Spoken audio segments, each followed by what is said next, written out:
베드로 후서 1장의 이 끝에 이제 세 절을 보겠습니다.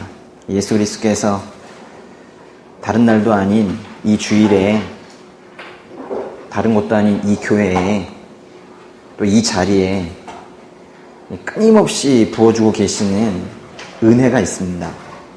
근데 그 은혜의 줄기를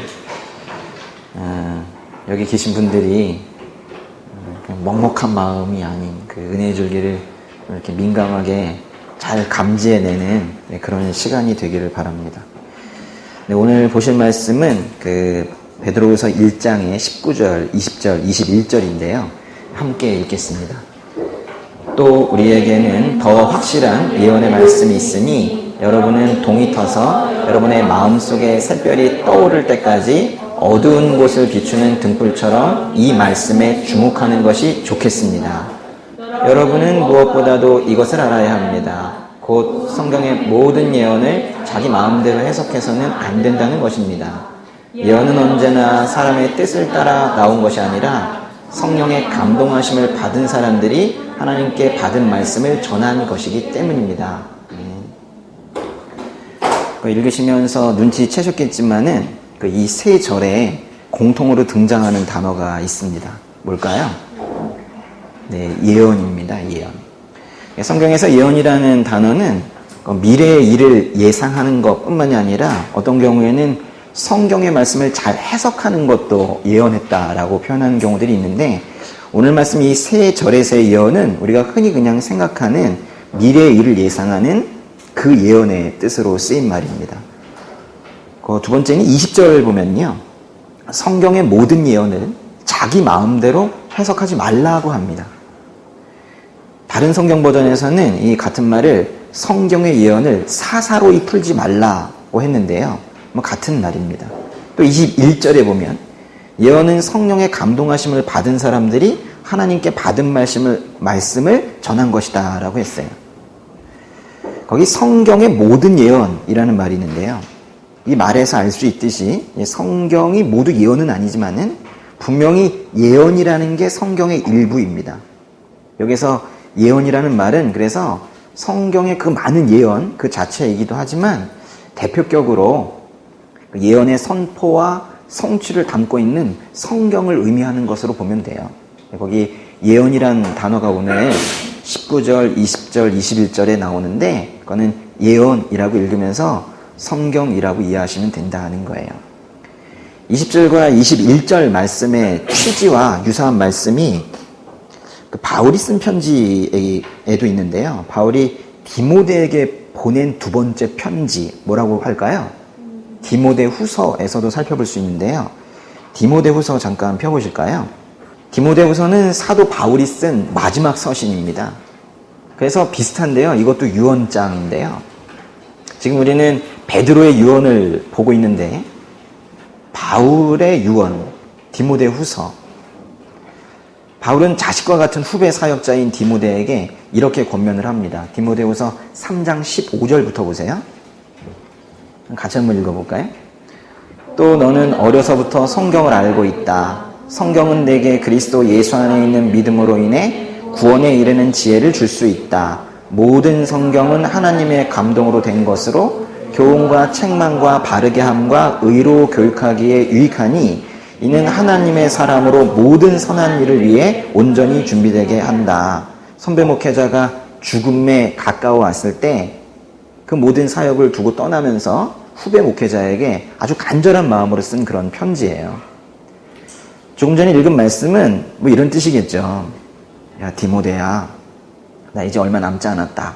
너 앞으로 목회할 때 꼭 이걸 명심해야 돼 하면서 성경이 진실하단다. 성경이 너에게 지혜를 줄 거야. 성경은 하나님의 감동으로 써진 것이기 때문에 이 성경을 기준으로 교훈을 주고 사람들을 책망하고 또 교육하거라. 그게 그 사람으로 하여금 선한 일을 하는 하나님의 사람으로 만들어가는 그런 준비시키는 과정이 될 거란다. 이렇게 권면을 하고 있는 거예요. 한마디로 하면 성경의 진실성, 그걸 지금 사도 바울이 후배 목회자에게 지금 하고 싶은 거예요. 성경의 진실성, 이거를 사도 베드로가 또 오늘 우리에게 가르치고 있는 겁니다. 오늘 말씀은 겨우 3절이지만 기독교의 근본이 되는 내용이기 때문에 오늘 말씀을 여러분이 정확하게 이해하시기를 바랍니다. 우선 20절에서 그 예언을 자기 마음대로 해석한다는 표현이 있는데요. 이게 뭘까요? 여기서는 지금 베드로가 예언을 자기 마음대로 해석하는 것을 금지하고 있습니다. 하지 말라고 해요. 그 로마 가톨릭 있죠. 가톨릭 천주교에서는 아주 예전에 이 부분을 이렇게 해석을 했었어요. 성경을 자기 마음대로 해석하지 말라, 사사로이 풀지 말라, 이 말을 이렇게 해석합니다. 사적인 해석을 하지 말라, 즉 개인적인 해석을 하지 말라, 성경의 해석은 교회만 할 수 있다. 이 부분을 이렇게 해석을 했었어요. 그렇게 아주 오랜 기간 동안 그렇게 주장을 해왔었습니다. 그래서 로마 가톨릭은 성직자와 평신도 무슨 다른 사람이겠느냐. 로마 가톨릭은 성직자가 평신도 위에 있습니다. 신분 자체가 달라요. 그런데 루터라는 사람이 보기엔 그렇지 않은 거예요. 그래서 루터는 성직자와 평신도 사이에 있는 그 벽을 깨고 동등하게 두고 만인 제사장이다. 모두가 다 제사장이다. 예수님께서 대제사장이시고 우리는 모두 제사장이다 하는 만인 제사장직이라는 것을 주장했는데, 그러다가 이제 루터가 로마 가톨릭에 의해서 크게 정죄를 당했죠. 로마 가톨릭은 성직자가 아닌 일반 사람이 성경을 읽고 해석하는 걸 아주 엄격하게 금지를 합니다. 성경 해석은 종교회의가 하는 것이고 추기경이 하는 것이고 교황이 하는 것이지 어디 감히 일반인이 하느냐. 그래서 일반인이 성경을 해석하는 것을 매우 위험하다 그렇게 했었어요. 그래서 이렇게 예언을 자기 마음대로 해석하지 말라는 것을 개인은 해석하지 말라, 교회가 해석한다. 이렇게 이제 로마 가톨릭은 해석을 했었고요. 또 이 말씀을 또 어떤 사람들은 뭐 어떻게 해석하냐면, 성경의 예언을 해석할 때 성경 예언의 어떤 전체적인 면을 조망을 해야지, 그 예언 하나만 갖고 그게 무슨 뜻인지 그거 해석해봤자 별 의미가 없다. 이건 이런 식으로 또 한 거예요. 해석을 할 때에는 예언 하나를 절대 해석하지 말라. 보려면 성경 전체 예언을 한꺼번에 해석하고 이거 하나만 보면 안 된다. 그래서 이런 주장을 하는 분들 중에는 심지어 성경에 그 예언을 한 예언자들조차도 자기가 예언한 건 그 성경 전체 예언의 아주 극히 일부이기 때문에 자기도 자기가 하는 예언의 의미를 반드시 이해할 수는 없었다. 이렇게 주장을 해요. 사실 이 말은 아예 틀렸다고 말하기는 좀 어려운데, 이 문맥상 지금 20절을 해석하는 이 부분에서는 딱 맞는 해석은 아니에요. 또 이 부분을 두고 또 어떤 사람들은 이렇게 해석을 해요. 성경의 예언을 자기 마음대로 해석하지 말라, 이 말씀을 예언은 그 자체로 해석이 안 되고 예언 자체에도 그 해석이 담겨 있지 않기 때문에 사람들이 예언을 모른다는 거예요. 그렇기 때문에 예언은 언제 할 수 있느냐? 그 예언이 성취될 때까지는 아무도 그 예언에 대해서 알 수가 없다. 그래서 이런 주장하는 사람들은 예언을 해석하지 말래요. 함부로 해석하지 말래. 그래서 성취가 되면 그때 그게 무슨 예언인지 알 수 있다는 거예요. 그럼 이 사람들은 뭘 하냐면 해석은 안 하고 그 예언이 실제 사건으로 성취될 때까지만 기다리고 있어요. 이렇게 오늘 이 겨우 세 절이지만 이 세 절에 대한 이 해석이 지금 말씀드린 이 세 가지 해석 말고도 훨씬 더 많아요. 참으로 같은 말씀을 두고도 여러 해석을 합니다. 심지어는 이 말씀을 어떻게 받아들이냐에 따라서 교회 분파가 달라질 정도로 아주 해석에 큰 주의를 기울여야 되는 그런 말씀인데, 이걸 지금 누가 한 겁니까? 이 말을 베드로가 유언해서 겨우 3개장밖에 안 되는 이 베드로후서에서 지금 다른 데 쓸데없는 얘기할 시간이 없는 거예요. 그러니까 오직 예수, 재림, 성경 이런 것들만 지금 말하자면 기독교의 가장 굵직한 근본들만 지금 이야기하고 있는 거예요. 그래서 제가 보통 때에는 설교를 할 때 한 10절, 15절 이렇게까지 길게 하는데, 제가 지금 수예배 때도 그렇고 지금도 그렇고 겨우 4절, 3절밖에 못하죠. 워낙에 지금 무게감이 커서, 말씀의 무게감이 커서 제가 한 번에 좀 많이 할 수가 없는 그런 정도예요. 근데 지금까지 소개시켜드린 그런 해석들은 잊으셔도 됩니다. 그렇게 많이 있었다는 건데요. 하나님께서 이 베드로를 통해서 이 말씀을 우리에게 주신 그 참된 의미를 조금은 빗나가게 해석을 한 것 같아요. 왜냐면 그 20절에 성경을 마음대로 해석하지 말라는 그 말에만 너무 집중을 해서 그 21절, 그 다음 절의 관점에서 20절을 바라보지 못했기 때문에 그런 오류들이 생긴 건데요. 21절, 예언은 언제나 사람의 뜻을 따라 나온 것이 아니라 성령의 감동하심을 받은 사람들이 하나님께 받은 말씀을 전한 것이기 때문입니다. 요 21절에서 이제 중요하면서도 어려운 말은 아마도 성령의 감동하심일 텐데요. 한번 체크해 볼까요? 성령의 감동하심. 여기서 이 감동이란 말이 있지만 우리가 흔히 생각하는 그 감동 있잖아요. 나 감동받았어 할 때 그 감동이라는 의미는 이 원어에는 전혀 그 의미가 들어있지 않습니다. 아주 의역 중에서도 성경에서 가장 크게 의역한 것들 중에 하나가 바로 감동하심이라는 표현이에요. 성령의 감동하심이란 이 말은요, 그건 또 페로라는 단어가 있는데요. 그 헬라어입니다. 페로라는 이 단어는 성령에 의해 감동하셨다, 감동을 받았다. 이거는 성령에 의해 여기에서 이쪽으로 옮겨졌다 이런 뜻이에요. 그러니까 원어 성경도 옮겨졌다라는 뜻의 페로라는 단어를 쓰고 있고 영어 성경도 그래서 이 부분을 다 뭐라고 번역을 하고 있냐면 they were moved 그래요. moved, 옮겨졌다. 또는 다른 번역에서는 또 they were carried, 그것도 뭐 가져갔다 옮겨졌다 이런 뜻이죠. moved나 carried로 번역을 하는 그런 부분입니다. 그러니까 감동이라는 뜻은 사실은 전혀 없어요. 우리가 이렇게 의역을 한 겁니다. 이 페로라는 이 단어의 정확한 뜻을 아는 것이 오늘 매우 중요한데요. 이 페로라는 이 단어의 정확한 뜻을 보여주는 성경 구절이 하나가 있습니다. 바로 사도행전 27장인데요. 한번 펴보세요. 사도행전 27장. 사도행전 27장에는 어떤 장면이 나오냐면요. 이 복음을 전하던 사도 바울이 이 복음을 이렇게 전하다가 여기 지중해인데요. 이쪽에서 잡힙니다. 그래가지고 결국 나중에 재판을 받으러 로마로 호송이 되거든요. 이제 지중해인데 이렇게 호송되는 장면이에요. 지중해를 타고 따라서 이렇게 이제 배를 타고 가고 있었어요. 그러니까 바울만 있었던 것이 아니라 이 배에 바울도 있고 또 다른 죄수들도 있고 이제 간수들이 있고 이렇게 있었겠죠. 부드러운 바람이 불고요. 지중해 가보셨나요? 동해는 가봤습니까? 네. 닷을 올리고 크레타 섬 해안을 따라서 유유히 이제 항해를 하고 있었어요. 근데 지중해 혹시 가보신 분들 아시겠지만은 물 색깔이 참 예뻐요. 태양이 그렇게 수면에 이렇게 비치면은 하여튼 물감으로 표현하기 어려운 그런 색이 그 수면에 쫙 펼쳐집니다. 그래가지고 아무리 죄수들이지만은 그 아름다운 바다를 이렇게 보고 있었겠죠. 근데 갑자기 유라굴로라는 이름의 태풍이 갑자기 오기 시작을 한 거예요. 그래가지고 다 당황을 했죠. 배 선장과 선원들이 그 배 안으로 물이 들이닥치자 그 이제 퍼내고 막 하느냐고 사력을 다했는데 하루 만에 끝나질 않았어요. 밤새 이제 폭풍우에 이제 시달리고 이러다가 몸이 다 이제 녹초가 되었습니다. 물을 퍼내다가 막 지쳤나 봐요. 그러니까 배는 띄워야 되겠고 그래서 드디어 이제 선원들이 짐을 바다에 던져 버리기 시작을 했어요.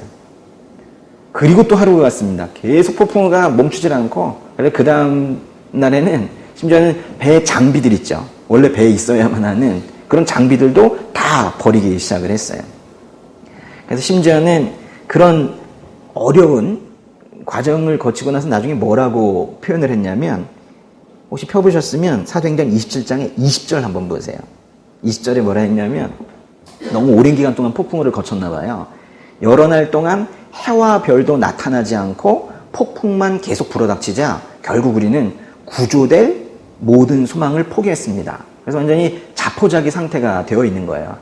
이제 더 이상 너무 힘이 빠져서 이제 우리는 할 일이 없다는 거예요. 인간으로서 할 일이 없는 그런 상황까지 가게 된 거예요. 뭐 이런 장면인데요.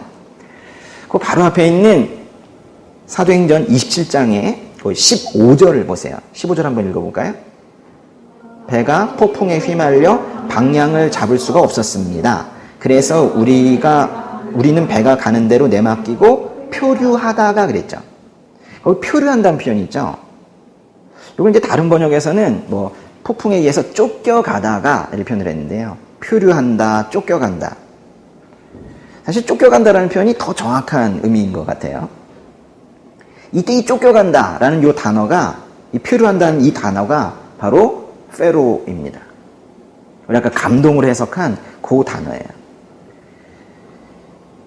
그 다음 절 보시면 27장 17절에 사도행전 계속 보세요. 27장 17절에 보시면 선원들은 그 배를 끌어올리고 아래로 밧줄을 내려보내 선체를 둘러맸습니다. 그대로 가다가는 배가 스리디스 해안의 모래 언덕에 처박히기가 두려워 그들은 닻을 내려 또 배가 표류하게 했습니다. 여기서 같은 단어 페로를 쓰고 있는데요. 표류한다, 쫓겨간다는 것은 그러니까 바깥에서 오는 어떤 외력에 의해서 떠밀려져서 자리가 이동이 되는 그런 움직임을 말하는 거예요.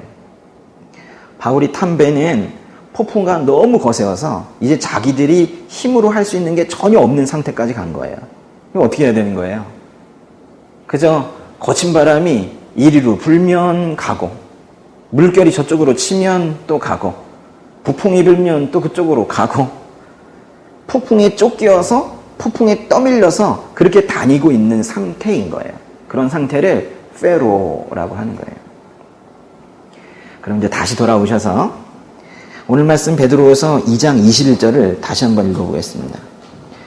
예언은 언제나 사람의 뜻을 따라 나온 것이 아니라 성령의 감동하심을 받은 사람들이 하나님께 받은 말씀을 전한 것이기 때문입니다. 에서 이 성령의 감동하심을 받은 사람들이라는 것은 성령이라는 파도와 바람에 휩쓸려서 오직 성령의 힘에 의해 이리로도 움직이고 저리로도 움직이는 그런 사람을 말하는 거예요. 자기가 할 수 있는 게 없어요. 오직 성령에 의해서 자리 이동이 되는 겁니다. 흔들리고 휩쓸리고 밀려가고 쫓겨가고 표류하고, 이게 바로 페로예요.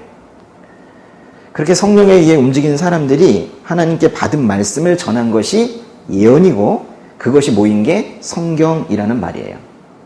그러니까 성경의 이 예언은 그 21절 앞부분에서 말한 것처럼 사람의 뜻을 따라 나온 게 아니라는 거예요. 사람이 만든 게 아니라는 거예요. 인간의 통찰력과 지혜의 결과물이 아니라는 거예요. 성경은 누가 쓴 거예요? 성령의 감동하심을 받은 사람들, 즉 성령에 의해서 완전히 장악된 사람들, 성령의 힘 말고는 자신의 힘을 전혀 쓸 수 없는 성령의 바다에 표류된 사람들이 썼다는 사실에 대한 신뢰, 이것이 기독교의 근본이에요. 이 점검이 있어야 된다는 걸 말하는 거예요. 죽음이 목전에 와 있는 것을 감지한 베드로가 아주 큰 숨을 몰아쉬면서 썼을 이 유언장과도 같은 이 편지에서 베드로가 지금 중요한 사실을 확인시켜 주고 있는 겁니다. 유언장에 쓸데없는 이야기 쓰지 않았을 겁니다. 아주 중요한 이야기. 여기서 지금 성경은 사람이 그 글을 쓰려고 작정해서 쓴 글이 아니라는 것을 지금 강조해 두고 떠나고 싶은 거예요. 사람이 쓴 거 아니야 라고 얘기하는 거예요. 성경의 예언자들을 보면요, 그들이 자신의 주장을 내놓지는 않습니다. 오직 하나님의 말씀을 듣고 그것을 그대로 전파를 했는데요, 사실 예언이라는 말의 의미 자체가 그냥 전파, 예상이 아니라 하나님의 말씀을 들어 전달하는 것을 예언이라고 하거든요. 그래서 그들의 입으로, 그들의 음성으로, 사람의 입으로 선포는 됐지만 앞뒤에 항상 이런 말이 붙습니다. 여호와께서 말씀하셨다. 또는 하나님의 말씀이 그에게 임하였다. 이런 말이 앞뒤에 붙죠. 하나님의 영이 그들을 장악해서 그 예언자들이 영의 폭풍우 안에 있을 때 성령의 바다에서 성령이 그들을 움직이는 대로 그들이 흔들려지면서 기록한 것이 바로 성경이라는 거예요. 구약시대에요, 이 예언자 말고 제사장이라는 자리가 있습니다. 제사장은 그리 어려운 자리가 아니었어요. 제사장 집안은 그냥 평탄하게 살았어요. 제사장은 사실 백성의 대표였거든요. 백성의 대표로 그들의 기도 제목을 듣고 그것을 하나님께 구하면 되고, 제사 때가 되면 제사를 집례하고 그러면 됐었어요. 그렇지만 요 예언자라는 사람은 많이 다릅니다. 예언자는 오히려 하나님의 편에 서서 제사장은 백성의 편에 서서 하나님께 우리 백성 좀 잘해주세요 이렇게 얘기하는 건데, 오히려 예언자는 하나님의 편에 서서 하나님의 입이 되어서 하나님의 심판과 구원의 메시지를 선포하는 사람이에요. 제사장과는 달리 예언자는 별도의 조직이 없고요, 고정적인 급여가 없고요, 가장 다양한 일이 사람들이 듣기 싫어할 만한 그런 이야기를 하는 거, 그게 바로 예언자예요. 예레미야라는 예언자 아세요? 성경 66권 중에서 21번째 성경 쓴 사람입니다. 있죠? 램이라고, 램. 네. 한번 펴보실래요? 예레미야서 15장? 예레미야서 15장 1절 같이 읽겠습니다. 그때 여호와께서 내게 말씀하셨다. 모세와 사무엘이 내 앞에 섰다고 하더라도 내 마음은 이 백성들에게 향하지 않을 것이다. 그들을 내 앞으로 쫓아낼 것이다. 여기도 보세요. 여호와께서 내게 말씀하셨다. 응? 하나님의 말씀이 예레미야에게 지금 임했다는 거잖아요. 그런데 모세가 앞에 오더라도, 사무엘이 오더라도 하나님께서 이 백성은 도저히 용서 못하겠다는 거예요. 하나님께서 얼마나 모세와 사무엘을 예뻐했어요. 근데 그들이 간구하더라도 이 백성의 죄가 너무 커서 우상 숭배에 깊이 빠진, 그래서 결국 하나님을 버린 그 백성들 용서하지 않겠다, 지금 이렇게 진노하신 장면이에요. 우상 숭배와 음란에 빠져 하나님을 버린 백성들에게 하나님께서 심판의 메시지를 선포하고 계시는 거예요. 그런데 그 심판의 메시지를 선포하실 때 그 통로가 누가 된 거예요? 예언자 예레미야가 된 거예요. 이거를 너만 들어라 한 게 아니라 이거를 선포하라고 한 거예요, 사람들에게. 사람들한테 가서 모세가 와도 하나님께서 너희들 용서하지 않으신대 라고 말하라는 거예요. 15장 1절 보셨는데 6절 한번 보세요. 6절 같이 읽을까요? 여호와의 말이다. 내가 나를 버렸고 계속 타락했다. 그래서 내가 내 손을 네게 뻗어 너를 멸망시킬 것이다. 나는 가엾게 여기는 것에 지쳤다.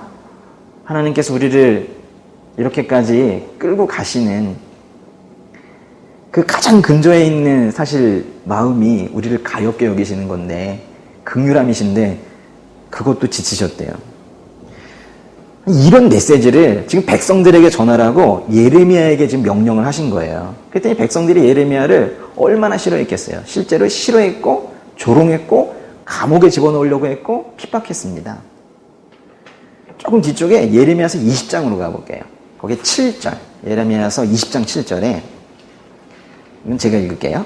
여호와여 주께서 저를 속이셔서, 이거 속이신다는 건 설득하신다 이런 얘기인데, 제가 속았습니다. 그래도 좀 하나님께 하는 표현으로는 좀 불경하죠. 하나님이 자기를 속였대. 지금 예레미야가 불평하는 거예요. 예레미야 집안은요 원래 제사장 집안이거든요.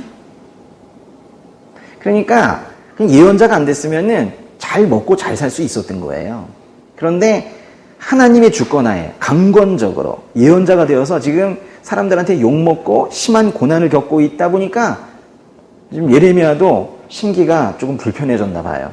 그러니까 심지어는 주님이 저를 속이셔서 제가 속았습니다 이러잖아요. 그 다음 문장 보시면 주께서는 저보다 강해 저를 이기셨습니다. 제가 온종일 조롱거리가 됐으니 모두가 저를 조롱합니다 하는 거예요. 그 다음 절에 제가 말할 때마다 부르짖으며 폭력과 멸망을 선언합니다. 이거는 예레미야가 그렇게 했다는 거예요.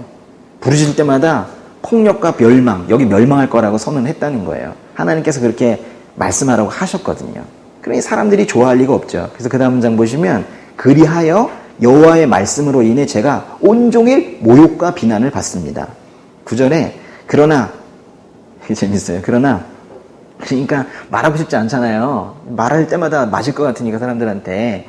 실제로 폭행을 당했어요. 그러나 내가 여호와를 언급하지 않고 더 이상 그분의 이름으로 말하지 않겠다라고 말하면, 뭐 결심을 하는 거예요. 나 이제 다시는 예언 안 해. 이렇게 말하면 여호와의 말씀이 제 마음속에서 불, 곧 내 뼛속에 갇힌 불 같습니다. 여기서 그 말씀이, 받은 말씀이 여기에서 막 타오르는 거예요. 그래가지고 너무 뜨겁고 뼛속에 갇힌 불이 나오지 않을 수가 없는 거예요. 그래서 또 말을 하는 거예요, 눈물로. 내가 그것을 견디는데 지쳐서 참을 수가 없습니다. 이 표현을 보세요. 예레미야가 예언을 하는 것 자체가 너무 괴롭고 이제 생명의 위협도 있다 보니까 이제는 주님을 말하지 않겠다. 다시는 주의 이름으로 외치지 않겠다 하고 결심해보지만 그때마다 주의 말씀이 자기 심장 속에서 불처럼 타올라서 뼛속에까지 타들어가는 거예요. 견디다 못해 그만 항복을 하고 다시 또 예언을 하고 이렇게 고백하는 거예요. 예언서가 이렇게 쓰여진 겁니다. 사람의 작정으로 이루어진 성경의 예언이 단 하나도 없다는 거예요. 그럼 도대체 그 많은 구약의 예언자들, 예레미야, 이사야, 스가랴, 에스겔, 다니엘, 아모스, 호세아, 미가 등의 예언자가 그렇게 예언을 했는데 도대체 뭘 예언했다는 거예요? 그 대답이요. 우리 이전에 봤던 우리 베드로 전서, 베드로가 쓴 첫 번째 편지 앞부분에 있었어요. 베드로 전서 잠깐 펴보겠습니다. 베드로 전서 1장으로 갈게요. 네, 베드로 전서 1장 10절과 11절 같이 읽겠습니다. 이 구원에 관해서는 여러분이 받을 은혜에 대해 예언한 예언자들이 열심히 찾고 연구했습니다. 그들은 자기 안에 계신 그리스도의 영이 그리스도께서 당하실 고난과 그 뒤에 받으실 영광에 대해 미리 증언하실 때 그리스도의 영이 무엇을 가리키며 어느 때를 지시하는지 알아보려고 살폈습니다. 여기 예언은 다 구약의 예언자들 말하는 건데요. 구약의 예언자들은 자신의 입을 통해서 하나님께서 하시는 그 예언이 결국 무엇을 의미하는지를 자기가 말은 했지만 그 참 의미가 무엇인지를 알기 위해서 그 예언자들 자체가 열심히 찾고 연구했다라는 거예요. 그런데 거기 11절에 보시면은 그들은 자기 안에 계신 그리스도의 영이 라는 표현을 썼어요. 이 구약의 예언자들 이야기인데 그들 안에 그리스도의 영, 예수의 영이 있었다라는 거예요. 그 그리스도의 영, 즉 성령께서 그 예언자들 안에 있으면서 그 예언이 무슨 의미인지를 알려준 거예요. 자기들은 잘 몰랐는데 그냥 언어를 받아서 예언을 하면서 어느 정도 윤곽은 짐작했겠지만 그 참 의미가 뭔지 잘 몰랐는데 그 그리스도의 영이 그것의 참 의미를 다 깨닫게 했다라는 거예요. 장차 그리스도께서 고난을 받으실 것이고 그 고난을 통해 너희들을 구원하실 것이다. 그런 말씀이 그 예언에 들어있다는 것을 이 예언자들이 그리스도의 영, 성령으로 인해서 깨닫게 된 거예요. 예언자들이 아마 많이 놀라했을 겁니다. 그들은 그리스도의 영이 무엇인지 또 자신의 예언 속에 나타난 그 구원자가 언제 오시는지 또 언제 고난 받으실지 이런 것들을 알아보려고 열심히 연구를 했어요. 그래서 그 은혜가 지금 우리 2000년 지난 또는 몇천 년 지난 우리 성도들에게 왔다. 그런 표현이 그 베드로전서 1장의 내용인데요. 즉 구약 성경의 그 많은 예언자들은 이스라엘의 심판, 열방에 대한 심판 이런 것들 다양한 예언을 한 것 같지만은 궁극적으로는 하나였다는 거예요. 그리스도, 즉 예수님에 대해 예언하셨다라는 거예요. 지금까지 한 말씀을 정리해드리면 성경의 예언은, 즉 성경은 사람의 뜻으로 쓰여진 것이 아니라 성령의 감동하심, 즉 성령에 이끌려 쓰여진 것이며 그 예언의 대상은 오직 한 분 예수 그리스도이셨다라는 거예요. 예수님을 믿는 우리가 종종 오직 예수라는 말을 하죠. 근데 그 오직 예수라는 이 말이 오직 예수만 믿자라는 우리의 결단과 신념을 말하는 건 아니에요. 이렇게 오직 예수 한다고 믿습니까? 그런 뜻보다는 오직 예수라는 말의 이 참뜻은 아마도 우리를 죄의 노예, 이 죄의 굴레에서 벗어나게 하실 유일한 구원자가 예수님이라는 것이고 또 우리가 신앙의 기반으로 삼고 있는 이 성경이 모두 예수님 이야기다 라는 그 뜻일 거예요. 그게 바로 오직 예수인 거죠. 바울과 이 다른 죄수들을 호송해 가던 배가 그 아드리아 바닷가에서 무엇인가의 힘에 의해서 쫓겨다니다가 결국 하나님의 뜻에 따라 정확하게 몰타 섬에 도착을 해서 그들이 모두 살아남았습니다. 그런 것처럼 그리스도의 영이 성경의 예언자들을 완전히 장악을 해서 그 예언자들은 뭐지 이러면서 마치 폭풍에 쫓겨서 배가 밀려가는 것처럼 성령에 쫓겨 구원자를 예언하라는 그 하나님의 뜻을 막 받아 적고 선포하고 했는데 그게 결국엔 나중에 정확하게 하나님의 뜻을 전달했다라는 거예요. 이 사실을 베드로 사도가 지금 첫 번째 편지에서 말하고 지금 두 번째 편지에서 또 지금 말하고 있는 거예요. 오늘 말씀에 21절 다시 보시면은 예언은 언제나 사람의 뜻을 따라 나온 것이 아니라 성령의 감동하심을 받은 사람들이 하나님께서 받은 말씀을 전한 것이기 때문입니다 했는데요. 오늘 말씀 좀 어렵습니까? 어렵진 않죠? 가장 근본. 근데 이런 말씀들은 주일 예배 때 잘 하지 않습니다. 그렇죠? 왜냐면 주일 예배는 달콤해야 되고요. 드라마틱해야 되고 해야 되기 때문에 안 하죠. 이렇게 근본적인 주제에 대해서는 잘 다루지 않지만 우리는 알아야 합니다. 그렇죠?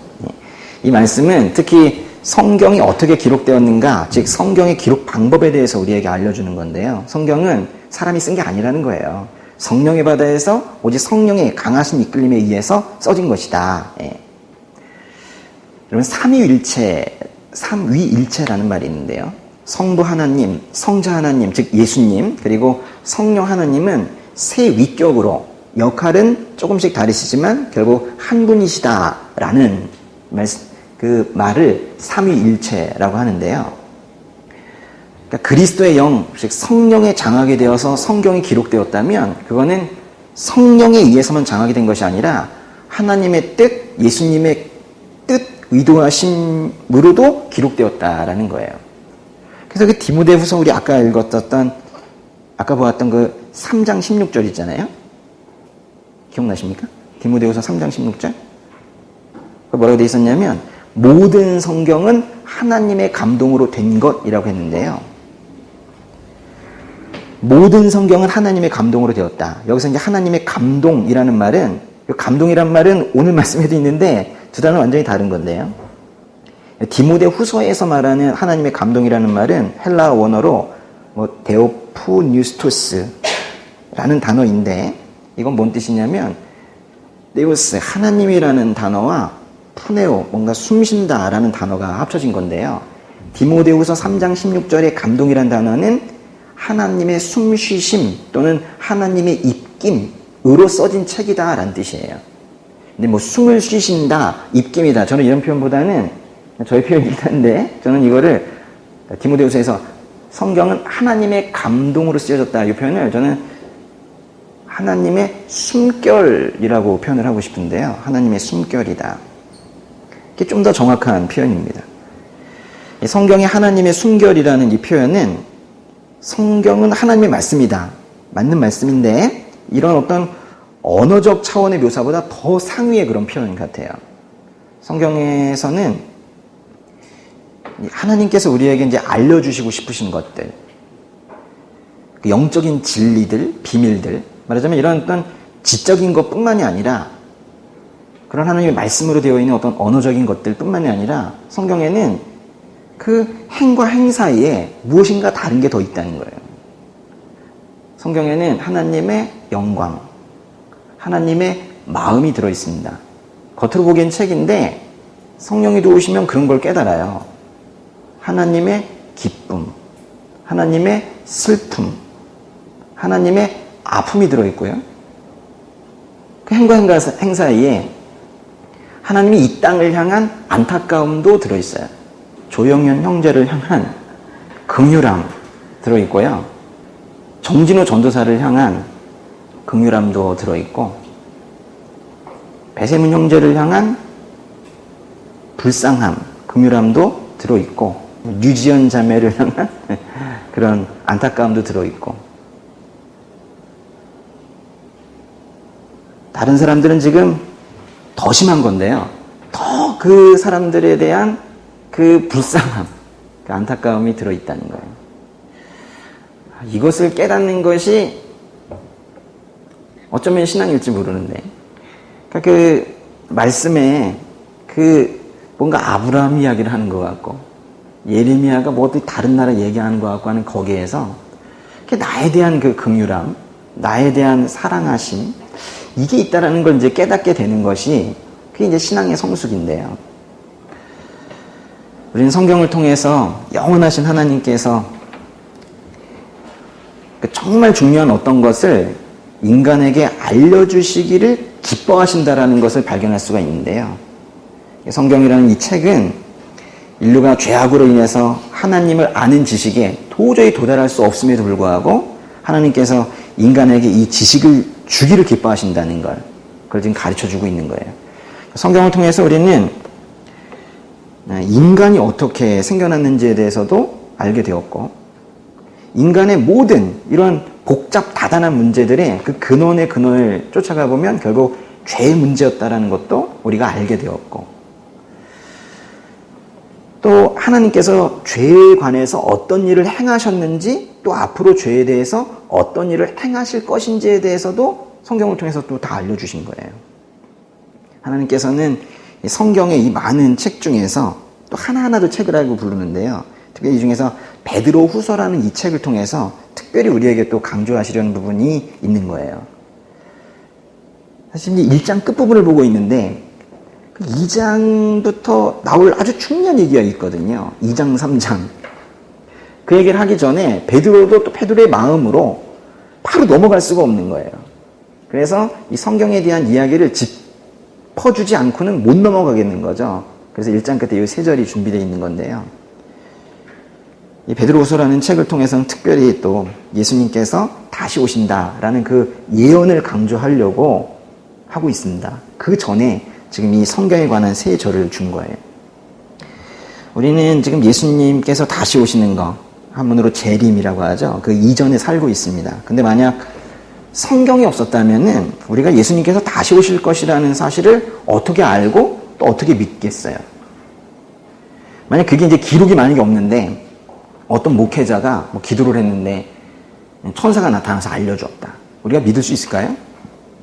그건 근거도 분명하지 않고 우리는 절대 믿지 않을 겁니다. 또 아주 믿을 만한 열심히 기도하는 어떤 동료 크리스천이 와서 하나님께서 말씀하셨다. 예수님이 다시 오신다. 라고 했다고 해서 우리가 또 그걸 믿진 않죠. 그러니까 그런 지금 우리의 믿음 체계 자체가 사실은 다 이 성경에서 비롯된 거예요. 그러니까 성령에게 장악된 상태, 성령의 바다에서 성령의 바람에 휩쓸려가며 사는 상태. 그래서 무엇을 하더라도, 아니 뭘 하더라도, 뭐 공부를 하더라도, 일을 하더라도 성령의 뜻대로 하게 되는 상태. 그런 걸 이제 사람들이 흔히 성령 충만이라고 부르고 있는 건데요. 그런 상태에서 이 성경이 써졌기 때문에 사실 이제 우리가 이걸 해석을 할 때에도 그 원저자, 성령님의 도움을 우리도 받아서 읽어야 되는 거예요.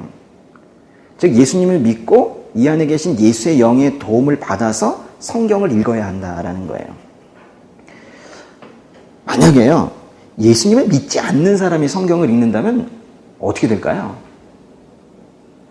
저는 제가 성경을 읽어라 해서 어떤 분이 성경을 강제적으로 읽은 적이 있어요. 그것도 신기한 일인데요. 읽더라고요. 그런데 불교 경전처럼 읽더라고요. 결과적으로 지쳐버리는데 뭐 이렇게 하라는 게 맞냐? 하지 말라는 게 맞냐? 그런 책이 아닌데 그렇게 읽다가 지쳐버린 분을 한 번 좀 봤었어요. 또 저는 예전에 예수님을 믿지 않는, 그런데 세상에서는 엄청 유명한 우리나라 철학계의 유명인이 요한복음을 설교하는 걸 들은 적이 있어요. 이름을 얘기해도 되나 모르겠는데 도울이라는 분 아세요? 도울. 요한복음 강해 설교라고 그분이 하셨었어요. 이름은 그렇게 붙였지만 사실 전 많이 들었는데요. 또 무슨 말을 하나 그래가지고 봤더니 도저히 뭐 설교라고 뭐 볼 수 없는 그런 강의였었는데, 또 저는 어떤 스님이 불경과 성경을 비교해 가면서 이 성경의 말씀을 해석을 하는 걸 들은 적이 있어요. 근데 뭐 그 해석은요, 성경과는 내용이 전혀 다르고요. 동이 서에서 먼 것 같이 그런 성경을 해석을 하고 있는 거예요. 제가 그런 것들을 보면서 정말 확실히 알았어요. 성령이 없이는, 믿음이 없이는 성경은 도저히 해석할 수가 없구나. 우리가 지금 이렇게 미약해 보여도, 그죠? 예, 미약해 보여도, 우리의 믿음이 콩알만해 보여도, 성령께서 우리를 장악하고 계시기 때문에, 그래서 우리가 성경을 오해하지 않고 읽을 수 있는 거예요. 놀랍지 않으세요? 사람들은 이렇게 말합니다. 구약시대에는 구원이라는 게 눈에 보였다는 거예요. 이스라엘 백성들이 이집트에서 딱 탈출해 나왔을 때 그 많은 사람들이 나오는 걸 보면 이게 눈으로 보였다는 거예요. 그런데 이제 신약시대에는 예수님을 믿어서 구원을 받아도 이 안에서 은밀하게 이루어진 것이기 때문에 내면적이고 비가시적인 것이어서 신약시대에는 구원을 누가 받았는지 못 받았는지 사실은 모른다는 거예요. 그렇게 이제 설명을 흔히 합니다. 근데 저는 그렇게 생각하지 않거든요. 저는 구원이 보인다고 생각하는 사람인데요. 성령께서 여러분을 완전히 장악하고 있지 않으시면 여러분 예배를 이렇게 지속적으로 드리기 어렵습니다. 한두 번은 누군가의 강요에 의해서 예배 자리에 몇 번 앉아 있을 수는 있지만은 지속적인 예배는 하나님을 향한 갈망이 없으면 이건 도저히 드릴 수 없는 일입니다. 썬데이 크리스찬이란 말 하죠. 뭐라고 그러지 마세요. 그렇게 하나님의 끈을 놓지 않고 있는 게 중요하거든요. 그 썬데이가 그 사람에겐 소망이에요. 그러다가 복음이 어느 날 그 안으로 깊이 파고드는 날이 있거든요. 또 이제 예배도 그런데 또 구원받았나 구원받지 않았나 이 부분은요. 성경 읽을 때 아주 극명하게 달라져요. 성령에 의해 이끌림을 받지 못한 사람은 성경을 이해할 수 없을 뿐만이 아니라, 그러니까 그 도울 선생은 또 여기저기 이상한 주석서를 막 가져다가 막 짜깁기를 해가지고 막 잘 아는 것처럼 이렇게 강의를 하긴 하는데, 그분이 모르는 게 하나 있어요. 성경의 내용은 어느 정도 막 짜깁기를 해서 얘기를 하는데, 그 성경을 하나님께서 우리에게 왜 주셨는지 그 이유를 전혀 깨닫지 못하고 있더라고요. 이 책이 구원을 위한 책이라는 사실을 오히려 부족한 우리는 잘 알아도 그분은 몰라요. 왜 주셨는지. 해석은 우리보다 더 잘 알지도 몰라요. 여기저기 책을 막 봐가지고. 근데 그분은 모르시더라고요. 그러니까 철학 박사 학위를 몇 개를 가지고 있다 하더라도 우리만큼 성경을 볼 수가 없어요. 성령이 없다면 이 책의 원저자인 하나님의 저술 의도, 저작의 의도를 도저히 깨달을 수가 없는 거예요. 동의하십니까? 티가 나요. 그러니까 구원받은 사람과 그렇지 못한 사람은 성경을 읽을 때 다릅니다. 또 어떤 점이 다른가? 이게 어쩌면 이제 우리가 알 수 있는 가장 실제적이고 또 감각할 수도 있는 차이점인데요. 뭐냐면요. 잠깐 마태복음 5장 펴보실게요. 마태복음 5장의 그 소금과 빛에 대한 말씀인데요.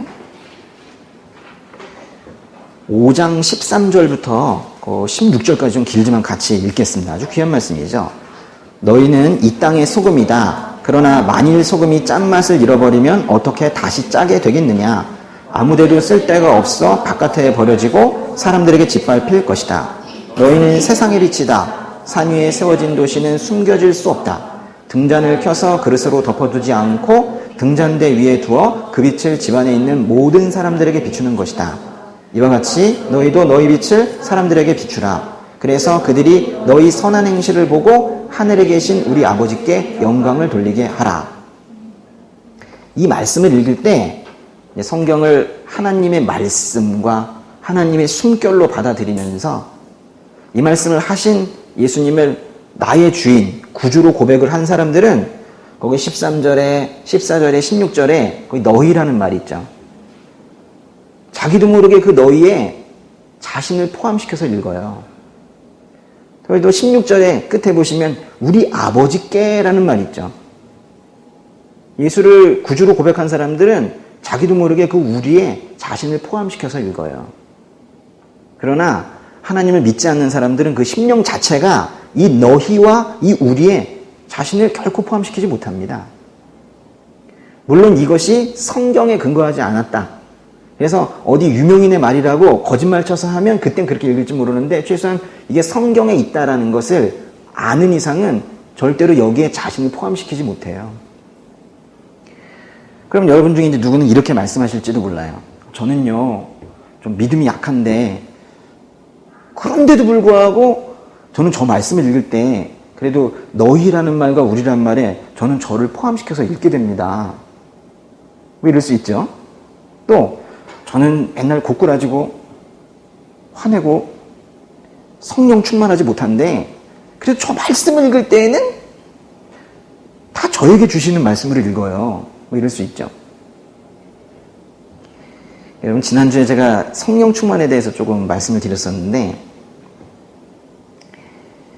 성령 충만은요, 내 안에 성령의 양이 많다는 뜻이 아니에요. 이 말을 아주 잘못 쓰고 있는 거예요. 실은 저도 이 말의 뜻을 잘 모를 때에는 계속 그렇게 써왔어요. 근데 그래서 하나님과 성경에 대해서 공부를 잘 해야 돼요. 근데 성령 충만이 마치 내 안에 막 성령의 양이 막 차오르는 것 같이, 그래서 무아지경에 빠지는 느낌, 온몸이 막 뜨겁고 전율이 생기는 뭐 그런 느낌, 그런 것들도 성령의 일하심이긴 하지만 그런 순간만 성령 충만이 아닌 거예요. 성령 체험했다고 막 하고 그래. 또는 또 이런 거야. 항상 기뻐하라. 그 말씀 때문에 막 그냥 기뻐요. 구름 위를 걷는 것 같고, 그렇죠?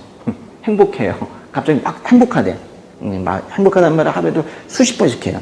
나 행복해. 주님 감사해요. 이런 말이 하루에 수십 번씩 나오면 얼마나 좋겠어요. 좋은 겁니다. 이것도 성령의 일하심이긴 하지만 또 꼭 이런 상태가 성령 충만의 상태는 아니라는 거예요. 울면서도 아프면서도 슬프면서도 성령 충만할 수 있어요. 고꾸라져서 패배감에 젖어서도 성령 충만할 수 있어요.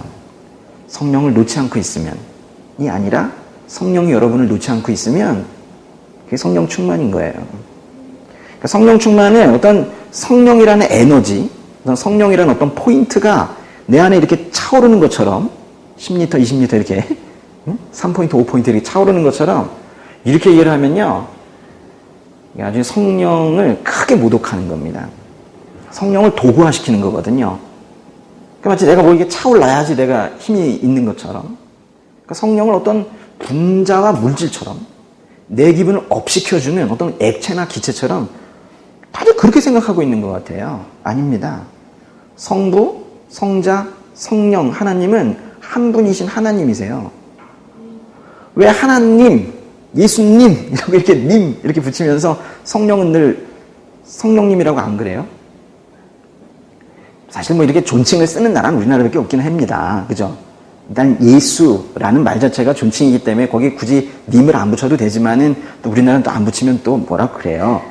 그긴 하는데 어쩌면 존칭을 쓰는 이것만 보더라도 뭔가 우리나라 교회는 하나님과 예수님은 저 하늘 보좌 위에 앉아 계시라 하고 성령 하나님은 이런 것 같아요. 날 한번 채워보세요.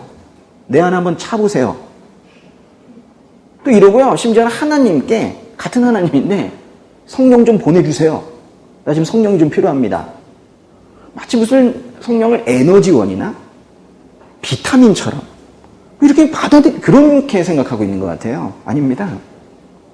성부자, 성자, 성령은 하나의 영으로 일하시는 한 분 하나님이세요. 이게 오늘 제가 제일 말씀드리고 싶은 내용이고, 설교 쭉 쓰다 보니까 이 정도 되면 이제 양이 적당한 것 같고, 이래서 설교를 마무리할까도 생각해봤지만, 제가 좀 더 하기로 했는데요. 여러분께 그 19절 있잖아요. 19절에 그 더 확실한 예언의 말씀이라는 말이 있는데, 더 확실한 예언의 말씀. 이게 뭔지 알려드리지 않고는 제가 일주일이 너무 힘들 것 같은 거예요. 그래서 제가 마치 여호와의 말씀이 제 마음속에서 곧 내 뼛속에 갇힌 불 같아서 제가 일주일 동안 참아낼 수 없을 것 같아가지고 제가 19절을 좀 설명을 해야겠습니다. 19절 다시 한번 읽겠습니다. 또 우리에게는 더 확실한 예언의 말씀이 있으니 여러분은 동이 터서 여러분의 마음속에 샛별이 떠오를 때까지 어두운 곳을 비추는 등불처럼 이 말씀에 주목하는 것이 좋겠습니다.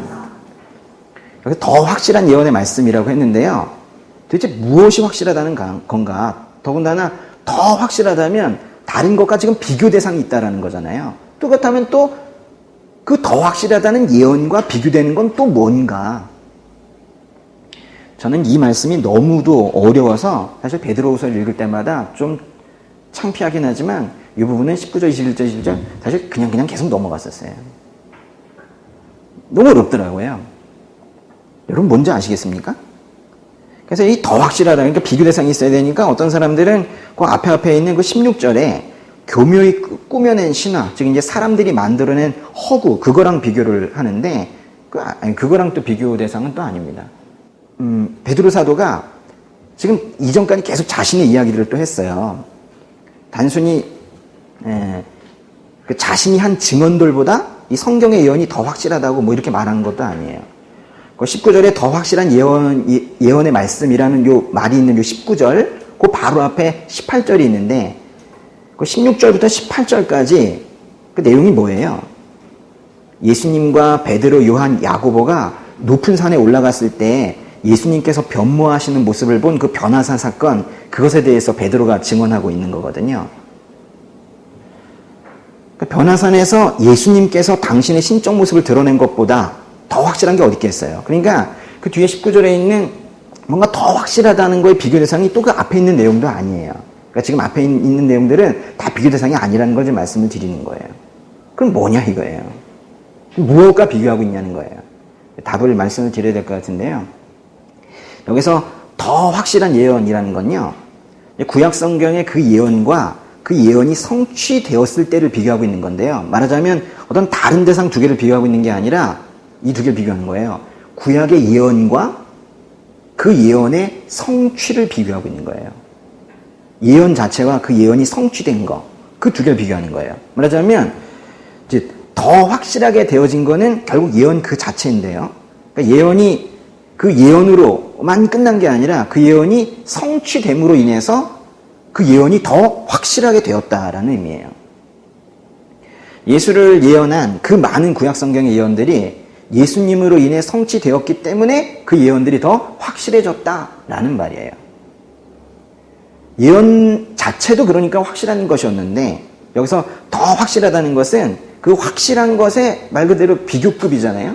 확실하다는 건 믿을만하다 이런 의미인데요.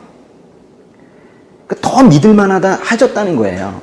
구약의 그 많은 예언자들이 예수님을 예언한 것 자체가 하나님의 계시로 인한 것이기 때문에 확실하고 믿을만한 것이었는데 예수님께서 실제로 오시지 않았느냐, 성취됐지 않느냐, 그래서 더 확실해졌다라는 거예요. 말하자면 예수님으로 인해서 그 모든 구약 성경의 예언이 더 확실한 예언이 되었다는 건데요. 구약 성경은 그래서 예수님 안에서만, 예수 그리스도 안에서만 진정으로 이해될 수 있다라고 지금 말하고 있는 겁니다.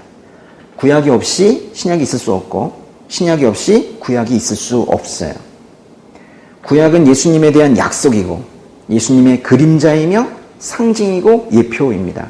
구약에는 많은 구원의 사건들, 이스라엘 백성들을 위험에서 구해내는 그런 사건들이 있는데 그 구원의 사건들은 결국 나중에 예수님을 통해서 이 인류를 구원할 그런 구원 사역의 일시적인 모델인 거예요. 구약의 그 많은 제사 형식들은 그래서 결국 그 제사를 통해서 죄를 용서하는 것은 결국 나중에 예수님의 십자가 보혈로 힘입은 그 죄사함의 모델인 거예요. 그렇다고 해서 그럼 그 많은 구약의 사건들이 중요하지 않다는 뜻인가? 그건 아닙니다. 홍해를 건너고 요단강을 건넌 사건들, 그리고 구약의 그 많은 제사들을 잘 이해하면 그 모든 것이 예수님 한 분에게서 어떻게 성취되었는지, 그래서 예수님께서 하신 일이 정말 무엇인지를 깊이 풍성하게 이해를 할 수가 있어요. 그래서 이스라엘 백성들이 이집트에서 빠져나와서 뒤쫓아오는 이집트 군대의 추격을 피해서 홍해를 건널 때 하나님께서 바다를 둘로 가르셨고 그들이 살아났습니다. 그와 같은 구원을 예수님께서 또 신약시대에 와서 행하셨다. 뭐 그렇게 말할 수도 있는데요. 그런 이집트에서 탈출시킨 하나님의 구원을 예수님께서 우리를 죄 가운데서 끄집어내셔서 우리를 또 구원하신 것, 그럼 같은 거다. 그러니까 이전에 있었던 그 구약의 구원의 사건을 예수님께서 또한 다시 행하셨다. 이렇게 말할 수 있는데 그렇게 표현하기보다는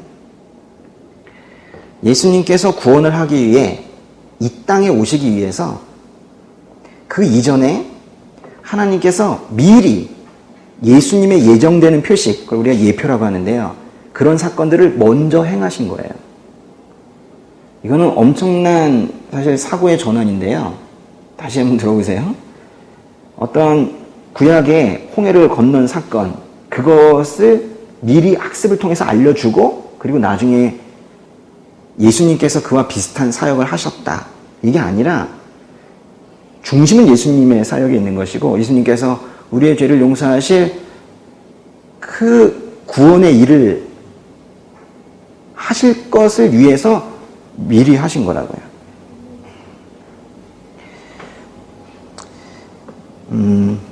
제가 이 부분을 여러분이 이해하실 수 있으면, 근데 이해는 뭐 지적인 게 아니라 그냥 받아들이시면은 제가 그 다음 얘기를 할 수 있는 게 있는데요. 여기는 없지만 조금 어려운 얘기를 해도 됩니까?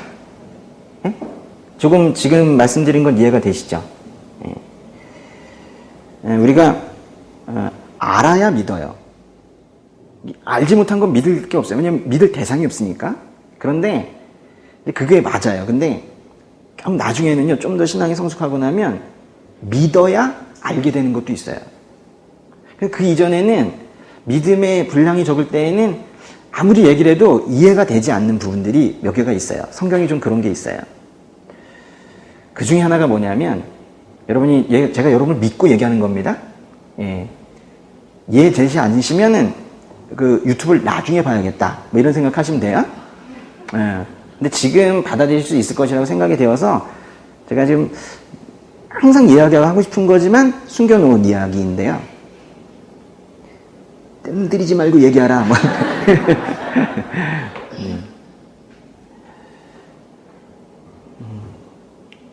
창세기 3장에서 우리가 죄를 짓습니다.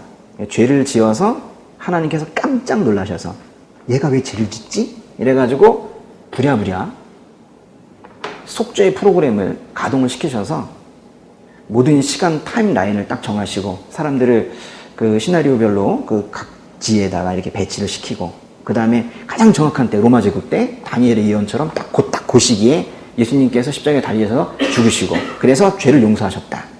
보통은 다들 이렇게 이해를 합니다. 그렇지만은 가장 정확한 믿음의 분량이 커졌을 때의 이해는 이거예요. 예수님께서 이 땅에 오시고 십자가에서 죽으시고 다시 올라가시면서 성령을 우리에게 주셔서 지금 우리가 예수의 영을 품고 살 수 있게 하기 위해서 창세기 3장으로 가면 사람이 죄를 지은 거예요. 거봐의 표정이 이렇잖아요. 그럼 사람들은 이해할 수 있어요. 그럼 그래서 하나님이 죄를 짓게 만드신 겁니까? 예. 그러니까 우리는요, 이 신앙을 가질 때 지금 우리가 뭘 믿고 있는지 모르는 거예요. 다 자기 중심이에요. 그러니까 나의 죄를 용서하기 위해 하나님께서 예수님을 보내셨다 하시는데 사실은 예수님이 중심이세요. 하나님께서 사랑하시는 독생자 외아들은 예수님이세요. 하나님께서 예수님을 이 땅에 오게 하시기 위해서 사람들이 죄 짓는 걸 그냥 보고 계셨던 거예요. 그래서 죄를 지은 겁니다. 이해되세요? 그럼 이제 그러죠. 아니, 그럼 죄를 짓지 말게 하시지. 그럼 예수님도 오실 필요가 없는데, 아니에요. 예수님이 이 땅에 꼭 오셔야 되거든요. 하나님께서 우리에게 바라시는 게 뭐예요? 같이 있자라는 거예요. 하나님께서 필연적으로 이 땅에 오셔야 되는 거예요. 육신의 모습으로 오셔야 되고 그분이 올라가시면서 성령으로 우리 안에 더 가까이 임재 내주하고 싶으신 거예요. 임마누엘이 이루어지기 위해서는 임마누엘, 하나님께서 항상 우리와 함께 하신다는 뜻인데요. 그게 이루어지기 위해서는 그 이전에 죄가 있어야 되는 거예요. 믿음의 분량이 커지면 이것을 이해하게 됩니다. 이해하시겠어요? 하나님께서는 구원이며 십자가이며 모든 이런 성경의 이런 이야기들 그 상위에 뭐가 있냐면 같이 있자는 거예요. 임마누엘. 여러분이 이것이 그 심령 안에 이해가 되셨으면 좋겠습니다. 구약의 모든 것들이 그리스도를 기대하였고 신약의 모든 것들은 그리스도를 회고하고 있습니다. 아, 그런 분이셨지 이러면서. 예수님께서 역사의 중심이시고 창세부터 영원까지 모든 활동에 초점이 되셨다는 것을 우리 그리스도인들이 알아야 된다는 거예요. 성경을 제대로 읽는다면 하나님의 모든 약속이 예수 그리스도에게로 응집되고 예수 그리스도에게서 성취된다는 것을 알게 될 거예요. 구약 성경에 정말 많은 사람들이 등장을 합니다. 그 중에서도 그 많은 사람 중에서 한 사람을 뽑았어요. 야곱. 또 그 야곱의 12아들 중에서 유다, 첫째도 아닌데 유다의 가문을 통해서 구원자를 보내시겠다고 구약 성경에 약속하셨어요. 그래서 유다의 가문 그 끝에서 이제 예수님이 오신다. 근데 유다의 가문이 자꾸 중간중간에 아들이 없이 끊길 것 같은 거예요. 그러니까 심지어는 며느리가 시아버지의 씨를 받아 대를 이어서라도 이방인 룻을 통해서라도 그 대를 어떻게든 계속 이어가십니다. 그리고 구약 성경은 그 많은 또 유다 가문에 얼마나 또 사람이 많겠어요. 자손이 퍼지니까. 그 중에서 딱 다윗의 가게, 그 다윗의 자손들을 통해서 또 구원자를 보내시겠다고 약속을 하셨는데 목동이었던 그 다윗을 그래서 왕자에 세우시고 그 모든 이스라엘 백성과 심지어 이방 사람들도 그 다윗이라는 이름을 아주 명확하게 기억하게 하시고 그때부터 아주 확실한 그 이제 출발점이 되는 거예요. 이제 시작한다. 구원의 여정, 메시아 찾기 여정 시작한다. 이래서 그때 메시아를 맞이할 배를 띄운 거예요. 그 항해 중에 하나님께서는 구약의 많은 예언자들을 통해서 이 땅의 구원자는 흰 말을 타고 큰 칼을 휘두르는 모습으로 오는 것이 아니라 나귀 새끼를 타고 겸손한 모습으로 오실 것이라고 약속하셨고 그 세상의 많은 동네 중에서도 오직 베들레헴이라는 그 동네, 작은 동네에서 태어날 것이라고 약속하셨고 그 구원자로 인해서 저 위에 시골 변방인 갈릴리가 영광을 얻게 될 것이라고 약속하셨고 그 구원자는 채찍을 맞고 다른 죄인들과 함께 죽음에 이를 것이며 죽음 이후에는 부자가 만들어 놓은 어떤 무덤에 안치될 것이라고 예언하셨고 그 구원자는 은 30냥에 팔리게 될 것이라 약속하셨고 유다가 정말 30냥에 팔았죠. 죽으실 때 손과 발은 못에 뚫리겠지만 뼈는 꺾어지지 않을 것이라고 약속하셨고 옆에 있는 강도들은 다 뼈가 꺾여 죽었지만 예수님은 꺾이지 않았습니다.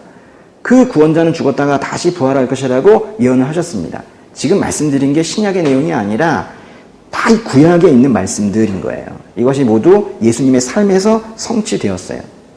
그래서 성경의 항해의 끝에는 예수님이 계시는 거예요. 실은 예수님이 성경의 종착지이고 출발지이고 사실은 중심이죠. 그래서 그리스도를 따르는 사람들, 그리스도 안에 있는 사람들, 그리스도인, 기독교인들은 마땅히 그 예언의 말씀에 주목을 해야 되는데요. 언제까지 주목을 해야 된다고 하는 거예요. 그게 19절에 있어요. 언제까지 그 말씀에 주목해야 된대요. 동이 터서 여러분의 마음속에 샛별이 떠오를 때까지 주목해야 한다고 말하는 겁니다. 이 부분을 해석을 할 때 많은 사람들은 예수님께서 요한계시록을 통해서 예수님 스스로 이렇게 말씀하셨어요. 나는 다윗의 뿌리요 자손이며 빛나는 샛별이다 라고 하셨다고 해서 여기 지금 요거를 예수님이 떠오를 때까지 그렇다면 예수님이 재림 때까지로 해석을 하자 이렇게 해석하시는 분들이 많은데요. 성경에는 중의적 의미가 있는 것이 많기 때문에 저도 그 해석이 맞다고는 생각을 합니다. 그렇지만은 이 비유적인 말씀만으로는 그 때가 정확히 재림했다라고 단정 짓기는 사실 좀 어려운 부분이 있고 문맥상 어색한 부분도 있어요. 여기서 말하는 그 때는 궁극적으로 예수님께서 재림하실 때이겠지만 이 부분을 해석할 때에는 우선은 이렇게 해석을 하시면 좋겠어요. 여러분의 마음속에 샛별이 떠올라 환하게 그 예언의 말씀이 빛을 발할 때까지 여러분의 마음속에 샛별이 떠올라 환하게 그 예언의 말씀이 빛을 발할 때까지 말씀에 주목하라 이렇게 해요. 왜 예수님을 보내주신다는 그 예언의 말씀이 우리 마음속에 샛별처럼 떠올라서 빛을 비추어줘야 하나요? 그럼 다른 말씀이 아니라 지금 이 말씀을 드리고 있는 거예요. 여기 한 페이지 나와 있는 그 구원자에 대한 예언, 예수님께서 오신다라는 그 예언, 그것을 언제까지 주목해야 되는가, 그거를 하나하나 주목해야 된다는 거예요. 우리 마음에 빛이 비춰줄 때까지, 또 궁극적으로는 예수님께서 다시 오실 때까지 그렇게 비춰줘야 된다는 거예요. 왜 우리 마음속에 빛을 비춰줘야 돼요? 우리 마음이 어두우니까요. 그래서 19절 뒷부분에 이런 말씀이 있는 거예요. 어두운 곳을 비추는 등불처럼 이 말씀에 주목하는 것이 좋겠다는 거예요. 우리 마음은 어두운 동굴 속 같습니다. 침울하고 어둡고 지저분하고. 그래서 빛을 비춰주는 것이 필요하다는 거예요. 근데 그것이 세상의 어떤 명언이나 고사성어로 빛을 비출 수 있는 것이 아니라 이 예수에 대한 예언, 그 말씀이 그것이 우리에게 빛을 비춰준다라고 지금 베드로가 가르쳐주고 있는 거예요. 오늘 말씀이 그 성경을 바라보는 이제 우리의 마음을 좀 달리하는 계기가 되었기를 바랍니다. 그것이 이 편지를 쓴 베드로의 마음이기도 하고 베드로를 통해 보여주신 하나님의 마음이기도 하고 저의 마음이기도 해요.